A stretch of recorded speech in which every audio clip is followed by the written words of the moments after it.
like I said before, we out here with Toba Gold. We just finished rehearsal, right? And Toba Gold is getting ready for an upcoming event, which is Blunt Fusion. Blunt Fusion. I think he has to tell you guys more about this. What's Blunt Fusion? The Blunt Fusion is something I incorporated about 3 years ago. It talks about the style of my music. The genre of my music is the fusion of soul and jazz, and it's live.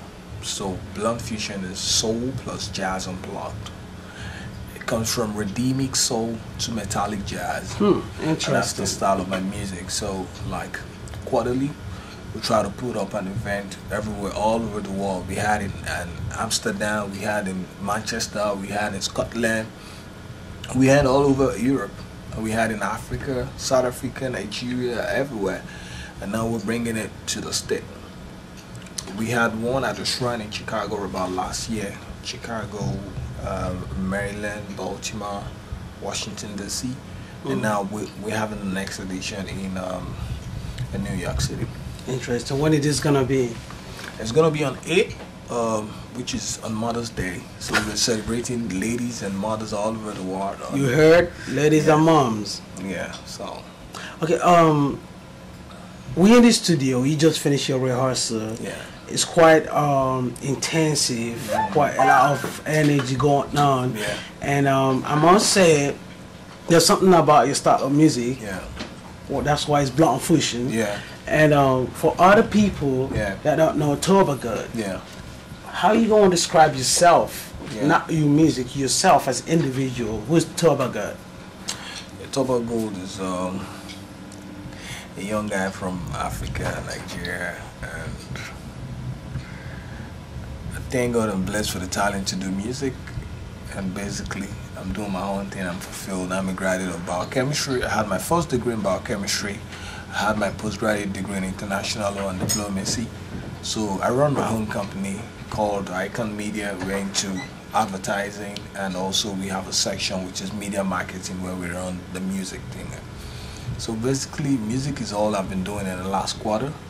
I've worked in corporate organizations, banks, advertising, but this is my talent. Yeah, this is my first album right now. Okay, yeah, your first album. It's very much available on iTunes, Amazon, Rhapsody, but it's gonna be on the street very soon. It's gonna be on the street. Yeah. How do you deal with the issue of distribution as an African artist? Because I understand that it's kind of a hindrance when it comes to the market of African music out here. Basically, what I do is. Because the population or the market is very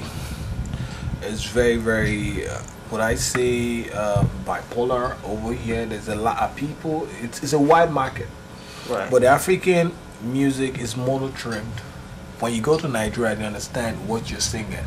My music is a fusion of Yoruba, which is your native dialect, my native dialect, with English. Right. So when I go to Nigeria, virtually 60% crowd understand what I'm saying. Right, so what I try to do is, when I have a record out, I try to deal with that market first, because I know I can have majority sales over there.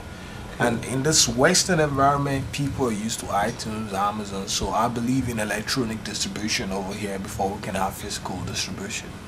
Quite interesting. That's basically how that. Every musician have someone that inspires them. Where do your inspiration comes from? I'm inspired by people like Coles. Coles. Coles. She's another African artist. Yeah, she's very young, but she's dynamic. She's got energy in her. I like the fact that she's soulful, and she's got real music in her. Right. I'm inspired by Shadi Adu. I'm inspired by Grover Washington. Interesting people. I'm inspired by Jill Scott. I draw my lyrics between life and love. And everything around me speaks to me, you know. And music is inbound. Music is just the way of life, man. So it's easy for me to get a pen and write something, because everything happens at every moment in life. It's music to you. So it's an interpretation of life in me, and our life affects me. Interesting.